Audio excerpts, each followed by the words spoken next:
Work and its Secret by Swami Vivekananda, published by Advaita Ashrama, Publication House of RAMAKRISHNA Mutt, BELUR Mutt. Chapter 1. Work and its Secret. One of the greatest lessons I have learnt in my life is to pay as much attention to the means of work as to its end. He was a great man from whom I learnt it, and his own life was a practical demonstration of this great principle. I have been always learning great lessons from that one principle, and it appears to me that all the secret of success is there, to pay as much attention to the means as to the end. Our great defect in life is that we are so much drawn to the ideal. The goal is so much more enchanting, so much more alluring, so much bigger in our mental horizon, that we lose sight of the details altogether. But whenever failure comes, if we analyze it critically, in 99% of cases, we shall find that it was because we did not pay attention to the means.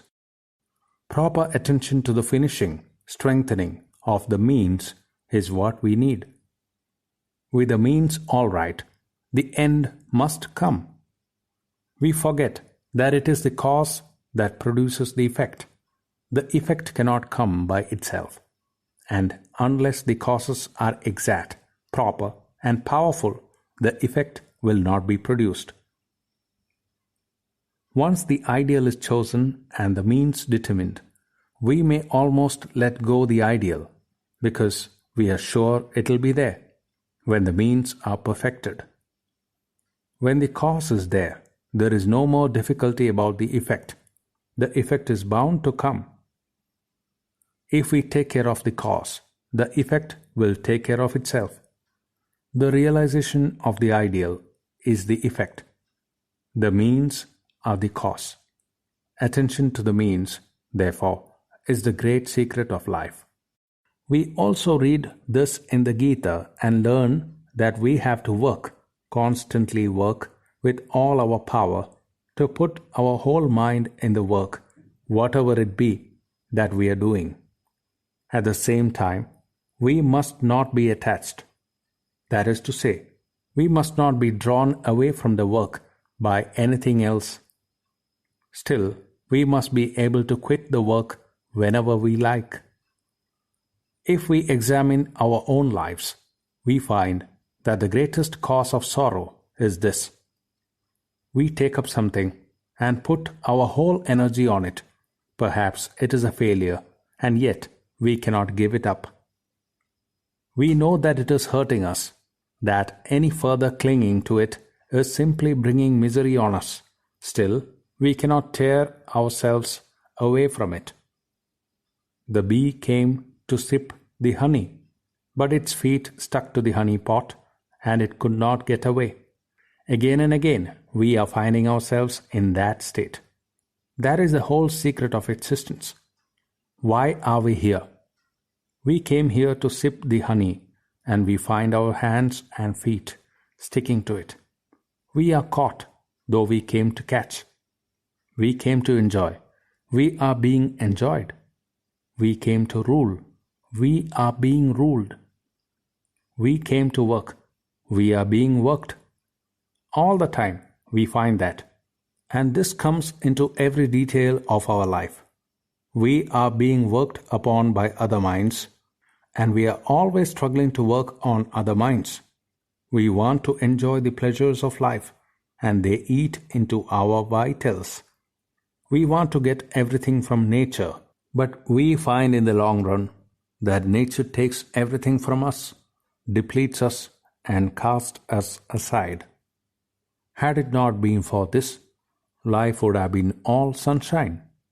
Never mind, with all its failures and successes, with all its joys and sorrows, it can be one succession of sunshine if only we are not caught. That is the one cause of misery. We are attached.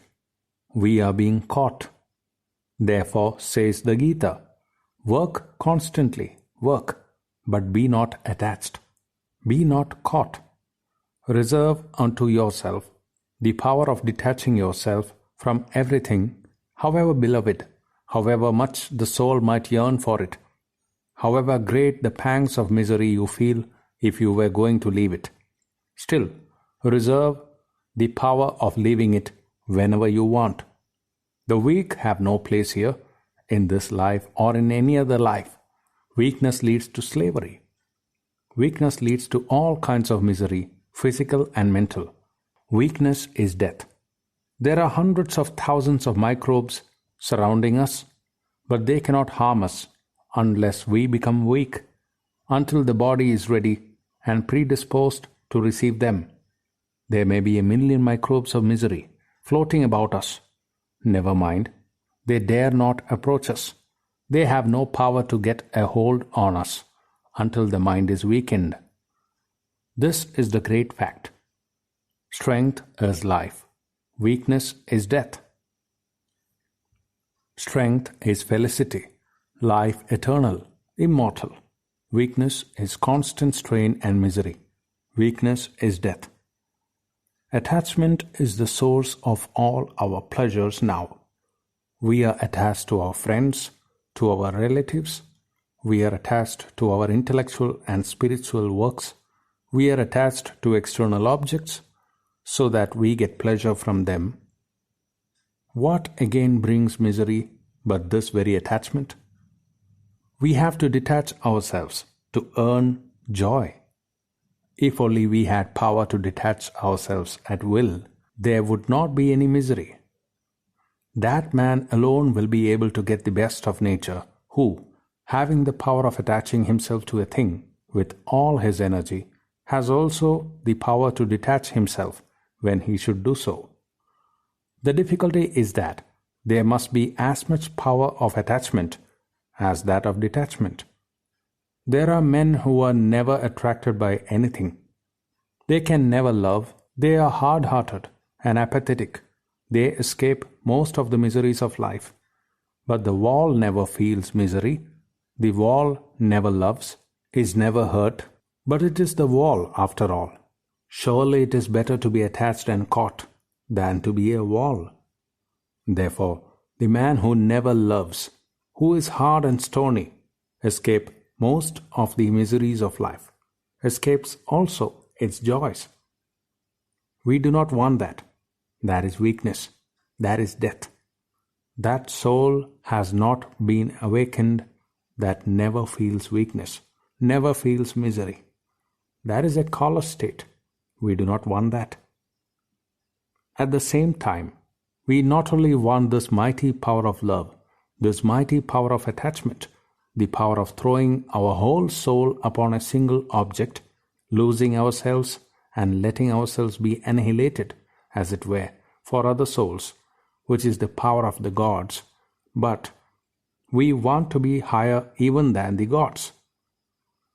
The perfect man can put his whole soul upon that one point of love, yet he is unattached. How comes this? There is another secret to learn. The beggar is never happy. The beggar only gets a dole with pity and scorn behind it, at least with a thought behind that the beggar is a low object. He never really enjoys what he gets. We are all beggars. Whatever we do, we want a return. We are all traders. We are traders in life. We are traders in virtue. We are traders in religion. And alas, we are also traders in love. If you come to trade, if it is a question of give and take, if it is a question of buy and sell, abide by the laws of buying and selling. There is a bad time and there is a good time. There is a rise and a fall in prices. Always you expect the blow to come. It is like looking at the mirror. Your face is reflected. You make a grimace, there is one in the mirror. If you laugh, the mirror laughs. This is buying and selling, giving and taking. We get caught. How? Not by what we give, but by what we expect. We get misery in return for our love, not from the fact that we love, but from the fact that we want love in return. There is no misery where there is no want. Desire, want, is the father of all misery. Desires are bound by the laws of success and failure. Desires must bring misery. The great secret of true success, of true happiness, then, is this. The man who asks for no return, the perfectly unselfish man, is the most successful. It seems to be a paradox.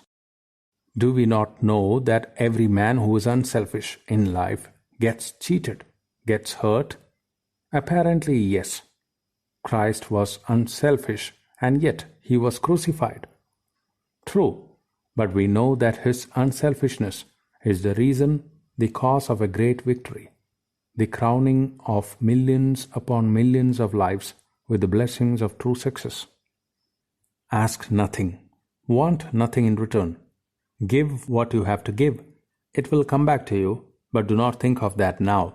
It will come back multiplied 1,000-fold, but the attention must not be on that. Yet, have the power to give. Give, and there it ends. Learn that the whole of life is giving, that nature will force you to give. So give willingly. Sooner or later, you will have to give up. You come into life to accumulate.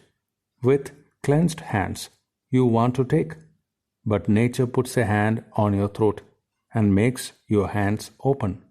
Whether you will it or not, you have to give. The moment you say, I will not, the blow comes. You are hurt. None is there but will be compelled in the long run to give up everything. And the more one struggles against this law, the more miserable one feels.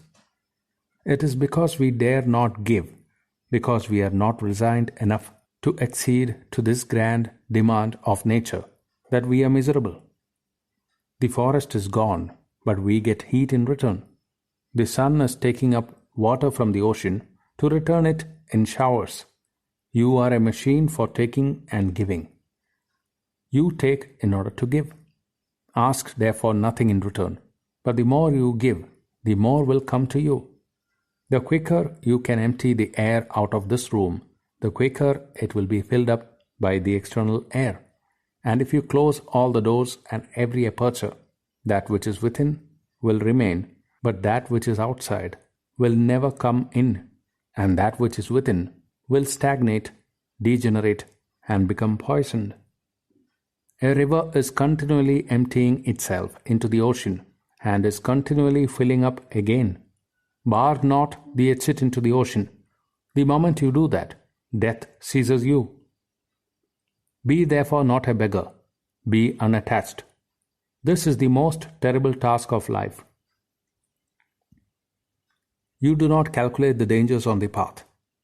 Even by intellectually recognizing the difficulties, we really do not know them until we feel them. From a distance, we may get a general view of a park. Well, what of that? We feel and really know it when we are in it. Even if our every attempt is a failure, and we bleed and are torn asunder, yet, through all this, we have to preserve our heart. We must assert our Godhead in the midst of all these difficulties. Nature wants us to react, to return blow for blow, cheating for cheating, lie for lie, to hit back with all our might. Then it requires a super divine power, not to hit back, to keep control, to be unattached. Every day we renew our determination to be unattached. We cast our eyes back and look at the past objects of our love and attachment, and feel how every one of them made us miserable. We went down into the depths of despondency because of our love. We found ourselves mere slaves in the hands of others. We were dragged down and down. And we make a fresh determination. Henceforth, I will be master of myself. Henceforth, I will have control over myself. But the time comes, and the same story once more. Again the soul is caught and cannot get out. The bird is in a net, struggling and fluttering. This is our life. I know the difficulties. Tremendous they are, and 90% of us become discouraged and lose heart, and in our turn often become pessimists and cease to believe in sincerity, love, and all that is grand and noble. So we find men who, in the freshness of their lives, have been forgiving, kind, simple, and guileless, become in old age lying masks of men. Their minds are a mass of intricacy. There may be a good deal of external policy, possibly. They are not hot-headed, they do not speak, but it would be better for them to do so. Their hearts are dead, and therefore they do not speak. They do not curse, not become angry. But it would be better for them to be able to be angry, 1,000 times better to be able to curse. They cannot. There is death in the heart, for cold hands have seized upon it, and it can no more act, even to utter a curse, even to use a harsh word. All this we have to avoid. Therefore I say we require super-divine power. Superhuman power is not strong enough. Super-divine strength is the only way out. By it alone we can pass through all these intricacies, through these showers of miseries unscathed. We may be cut to pieces, torn asunder, yet our hearts must grow nobler and nobler all the time. It is very difficult, but we can overcome the difficulty by constant practice. We must learn that nothing can happen to us unless we make ourselves susceptible to it. I have just said, no disease can come to me until the body is ready. It does not depend alone on the germs, but upon a certain predisposition which is already in the body. We get only that for which we are fitted. Let us give up our pride and understand this, that never is misery undeserved. There never has been a blow undeserved. There never has been an evil for which I did not pave the way with my own hands. We ought to know that. Analyze yourselves, and you will find that every blow you have received came to you because you prepared yourselves for it. You did half, and the external world did the other half. That is how the blow came. That will sober us down. At the same time, from this very analysis will come a note of hope, and the note of hope is, I have no control of the external world, but that which is in me and nearer unto me, my own world, is in my control. If the two together are required to make a failure, if the two together are necessary to give me a blow, I will not contribute the one which is in my keeping. And how then can the blow come? If I get real control of myself, the blow will never come. We are all the time, from our childhood, trying to lay the blame upon something outside ourselves. We are always standing up to set right other people and not ourselves. If we are miserable, we say, "Oh, the world is a devil's world." We curse others and say, "What infatuated fools!" But why should we be in such a world if we really are so good? If this is a devil's world, we must be devils also. Why else should we be here? Oh, the people of the world are so selfish. True enough, but why should we be found in that company if we be better? Just think of that. We only get what we deserve. It is a lie when we say the world is bad and we are good. It can never be so. It is a terrible lie we tell ourselves. This is the first lesson to learn. Be determined not to curse anything outside, not to lay the blame upon anyone outside, but be a man. Stand up, lay the blame on yourself. You will find that is always true. Get hold of yourself. Is it not a shame that at one moment we talk so much of our manhood, of our being gods, that we know everything, we can do everything, we are blameless, spotless, the most unselfish people in the world, and at the next moment A little stone hurts us. A little anger from a little jack wounds us. Any fool in the street makes these gods miserable. Should this be so if we are such gods? Is it true that the world is to blame? Could God, who is the purest and the noblest of souls, be made miserable by any of our tricks? If you are so unselfish, you are like God. What world can hurt you? You would go through the seventh hell, unscathed, untouched. But the very fact that you complain and want to lay the blame upon the external world shows that you feel the external world. The very fact that you feel shows that you are not what you claim to be. You only make your offense greater by heaping misery upon misery, by imagining that the external world is hurting you and crying out, "Oh, this devil's world! This man hurts me, that man hurts me," and so forth. It is adding lies to misery. We are to take care of ourselves. That much we can do, and give up attending to others for a time. Let us perfect the means. The end will take care of itself. For the world can be good and pure only if our lives are good and pure. It is an effect, and we are the means. Therefore, let us purify ourselves. Let us make ourselves perfect. Chapter 2. Unselfish Work. This world is not for cowards. Do not try to fly. Look not for success or failure. Join yourself to the perfectly unselfish will and work on. Know that the mind which is born to succeed joins itself to a determined will and perseveres. You have the right to work, but do not become so degenerate as to look for results. Work incessantly, but see something behind the work.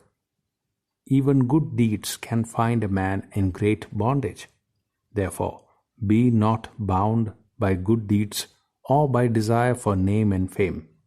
Those who know this secret pass beyond this round of birth and death and become immortal. Chapter 3. On Karma Yoga. Isolation of the soul from all objects, mental and physical, is the goal. When that is attained, the soul will find that it was alone all the time, and it required no one to make it happy. As long as we require someone else to make us happy, we are slaves.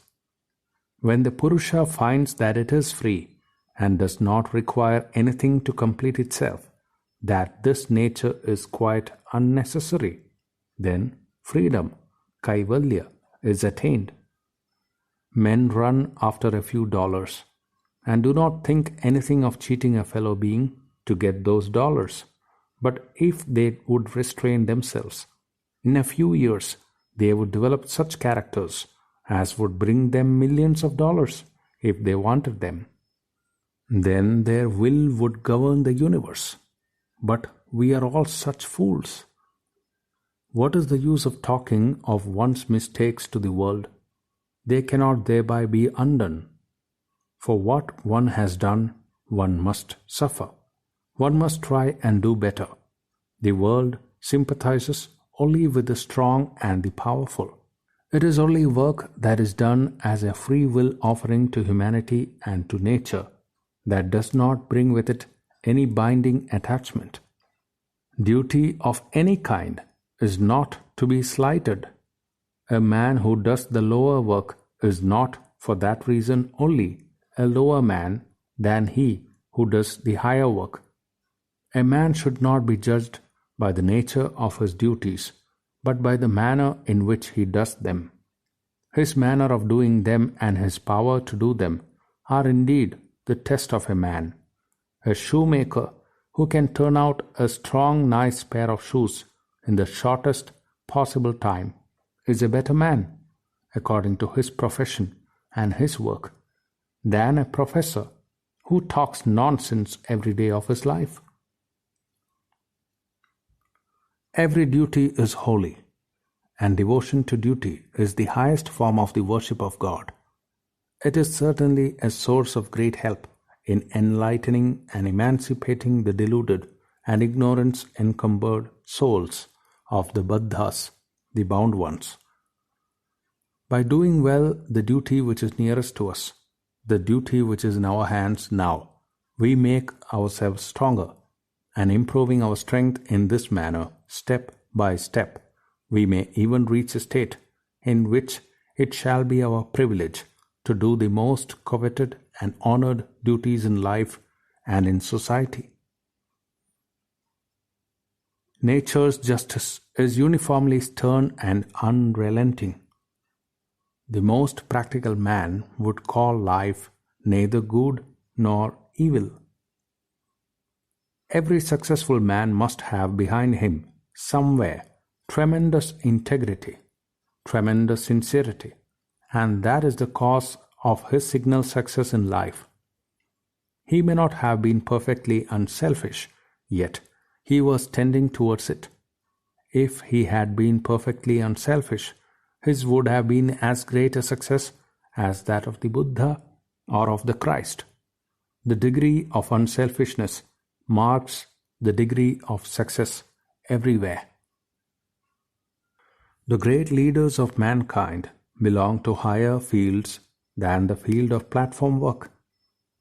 However we may try, there cannot be any action which is perfectly pure or any which is perfectly impure, taking purity or impurity in the sense of injury or non-injury.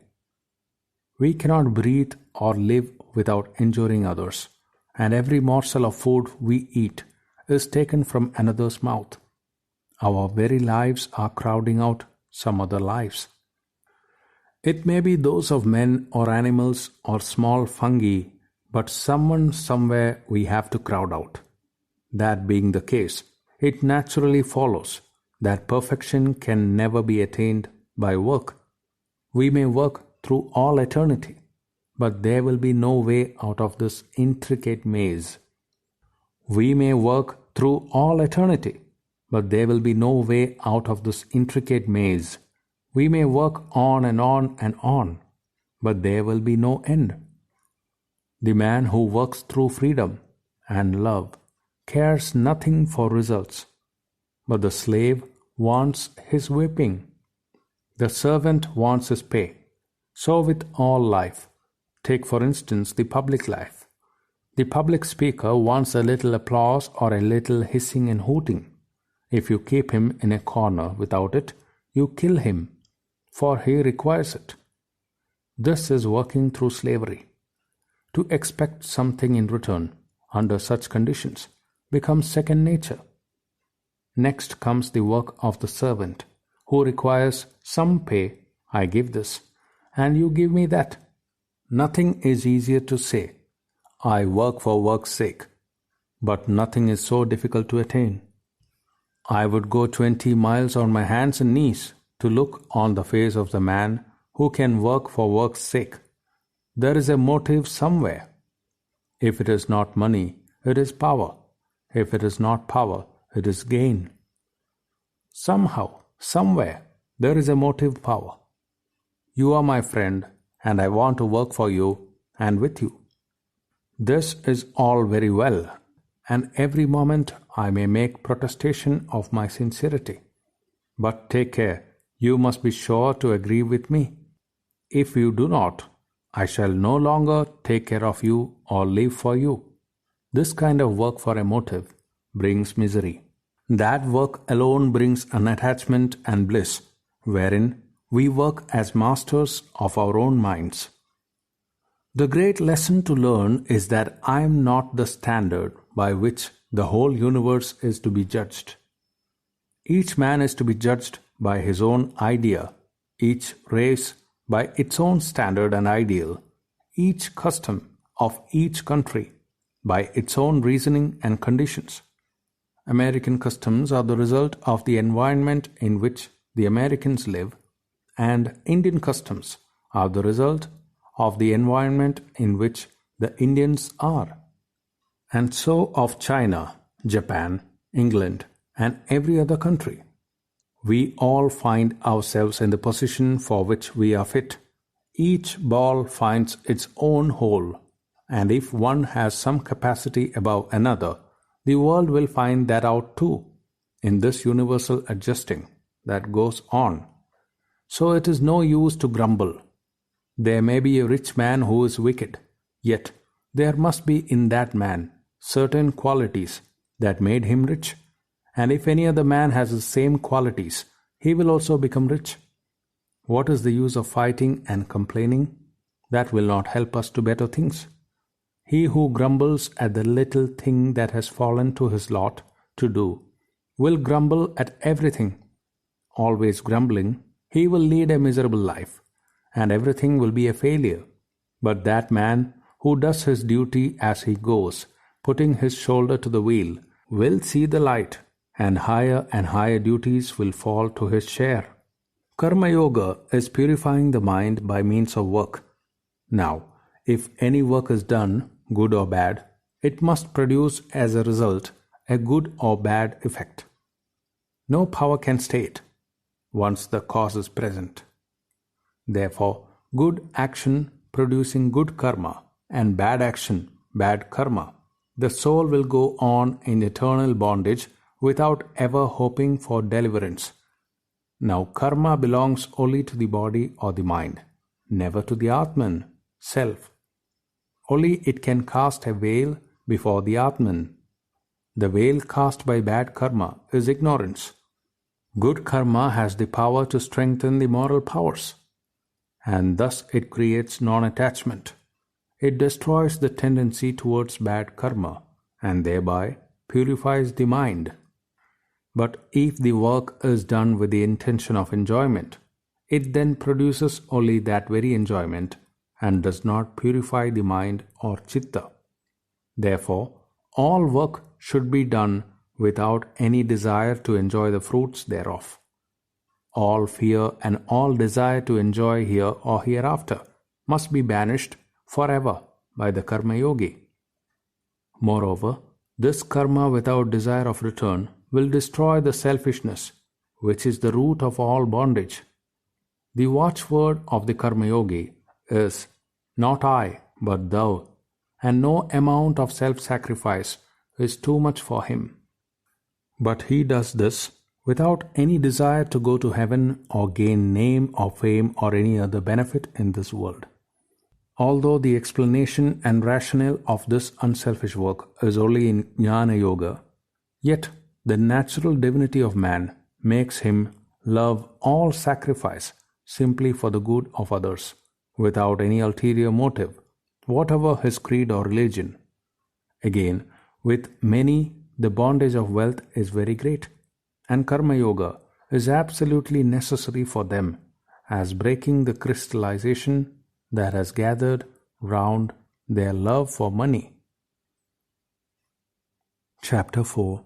Work is Worship. The highest man cannot work, for there is no binding element, no attachment, no ignorance in him. A ship is said to have passed over a mountain of magnet ore, and all the bolts and bars were drawn out, and it went to pieces. It is in ignorance that struggle remains, because we are all really atheists. Real theists cannot work. We are atheists more or less. We do not see God or believe in Him. He is God to us and nothing more. There are moments when we think He is near, but then we fall down again. When you see Him, who struggles for whom? Help the Lord? There is a proverb in our language. Shall we teach the architect of the universe how to build? So those are the highest of mankind who do not work. The next time you see these silly phrases about the world and how we must all help God and do this or that for Him, remember this. Do not think such thoughts. They are too selfish. All the work you do is subjective, is done for your own benefit. God has not fallen into a ditch for you and me to help Him out by building a hospital or something of that sort. He allows you to work. He allows you to exercise your muscles in this great gymnasium, not in order to help him, but that you may help yourself. Do you think even an ant will die for want of your help? Most arrant blasphemy. The world does not need you at all. The world goes on. You are like a drop in the ocean. A leaf does not move, the wind does not blow without him. Blessed are we that we are given the privilege of working for him, not of helping him. You cannot help. It is blaspheming. You are here yourself at his pleasure. Do you mean to say you help him? You worship.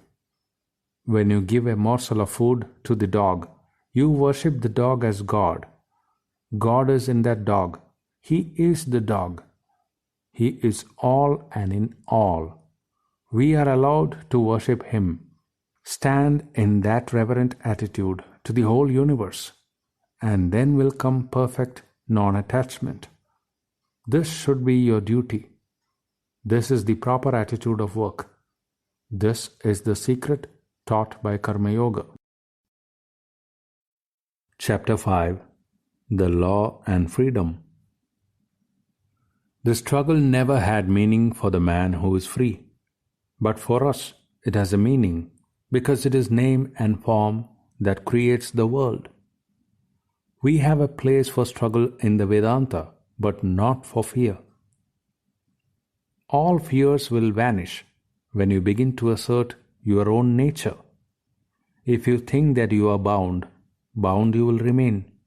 If you think you are free, free you will be. That sort of freedom which we can feel when we are yet in the phenomenal is a glimpse of the real, but not yet the real.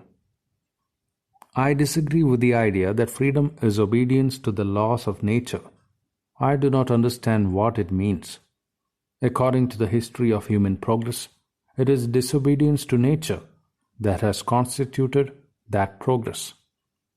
It may be said that the conquest of lower laws was through the higher, but even there the conquering mind was only trying to be free, and as soon as it found that the struggle was also through law, it wanted to conquer that also. So the ideal was freedom in every case. The trees never disobey law. I never saw a cow steal. An oyster never told a lie. Yet they are not greater than man. This life is a tremendous assertion of freedom, and this obedience to law, carried far enough, would make us simply matter, either in society or in politics or in religion. Too many laws are a sure sign of death. Wherever in any society there are too many laws, it is a sure sign that that society will soon die. If you study the characteristics of India, you will find that no nation possesses so many laws as the Hindus, and national death is the result. But the Hindus had one peculiar idea. They never made any doctrines or dogmas in religion, and the latter has had the greatest growth. Eternal law cannot be freedom, because to say that the eternal is inside law is to limit it. There is no purpose in view with God, because if there were some purpose, he would be nothing better than a man. Why should he need any purpose? If he had any, he would be bound by it. There would be something besides him which was greater. For instance, the carpet weaver makes a piece of carpet. The idea was outside of him, something greater. Now, where is the idea to which God would adjust himself? Just as the greatest emperors sometimes play with dolls, so he is playing with this nature. And what we call law is this. We call it law because we can see only little bits which run smoothly. All our ideas of law are within the little bit. It is nonsense to say that law is infinite, that throughout all time stones will fall. If all reasons be based upon experience, who was there to see if stones fell 5 millions of years ago? So law is not constitutional in man. It is a scientific assertion as to man that where we begin, there we end. As a matter of fact, we get gradually outside of law until we get out altogether, but with the added experience of a whole life. In God and freedom we began, and freedom and God will be the end. These laws are in the middle state through which we have to pass. Our Vedanta is the assertion of freedom always. The very idea of law will frighten the Vedantists. An eternal law is a very dreadful thing for him, because there would be no escape. If there is to be an eternal law binding him all the time, where is the difference between him and a blade of grass? We do not believe in that abstract idea of law. We say that it is freedom that we are to seek, and that freedom is God. It is the same happiness as in everything else, but when man seeks it in something which is finite, he gets only a spark of it. The thief, when he steals, gets the same happiness as the man who finds it in God. But the thief gets only a little spark with a mass of misery. The real happiness is God. Love is God. Freedom is God. And everything that is bondage is not God. Man has freedom already, but he will have to discover it. He has it, but every moment forgets it. That discovering, consciously or unconsciously, is the whole life of everyone. But the difference between the sage and the ignorant man is that one does it consciously and the other unconsciously. Everyone is struggling for freedom, from the atom to the star. The ignorant man is satisfied if he can get freedom within a certain limit, if he can get rid of the bondage of hunger or of being thirsty. But that sage feels that there is a stronger bondage which has to be thrown off. He would not consider the freedom of the Red Indian as freedom at all. According to our philosophers, freedom is the goal. Knowledge cannot be the goal because knowledge is a compound. It is a compound of power and freedom, and it is freedom alone that is desirable. That is what men struggle after. Simply the possession of power would not be knowledge. For instance, a scientist can send an electric shock to a distance of some miles, but nature can send it to an unlimited distance. Why do we not build statues to nature then? It is not law that we want, but ability to break law. We want to be outlaws. If you are bound by laws, you will be a lump of clay. Whether you are beyond law or not is not the question, but the thought that we are beyond law. Upon that is based the whole history of humanity. For instance, a man lives in a forest and never has had any education or knowledge.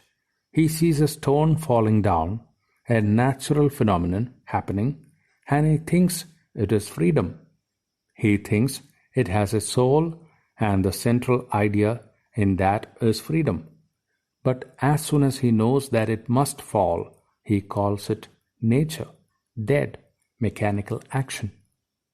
I may or may not go into the street, and that is my glory as a man. If I am sure that I must go there, I give myself up and become a machine. Nature, with its infinite power, is only a machine.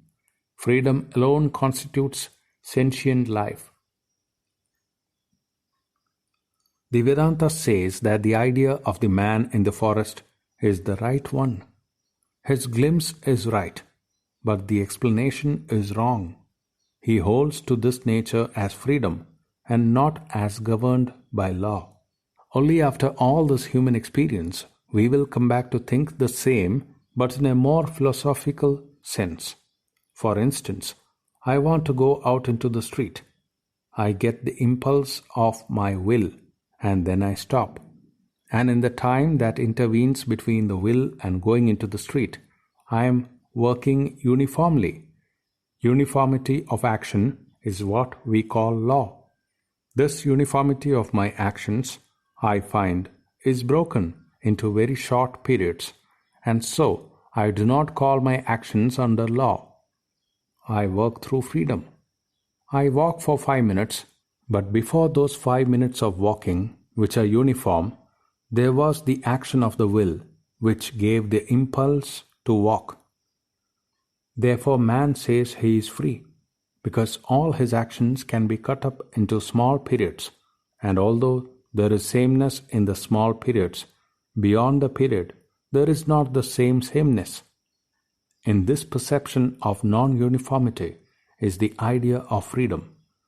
In nature, we see only very large periods of uniformity, but the beginning and end must be free impulses.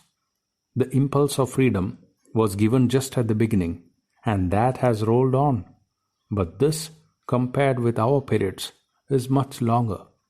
We find by analysis on philosophic grounds that we are not free. But there will remain this factor, this consciousness that I am free. What we have to explain is how that comes. We will find that we have these two impulsions in us. Our reason tells us that all our actions are caused, and at the same time, with every impulse, we are asserting our freedom. The solution of the Vedanta is that there is freedom inside, that the soul is really free, but that soul's action are percolating through body and mind, which are not free. As soon as we react, we become slaves. A man blames me, and I immediately react in the form of anger. A little vibration which he created made me a slave. So we have to demonstrate our freedom. They alone are the sage, who see in the highest, most learned man, or the lowest animal, or the worst and most wicked of mankind, neither a man, nor a sage, nor an animal, but the same God in all of them. Even in this life they have conquered relativity and have taken a firm stand upon this equality.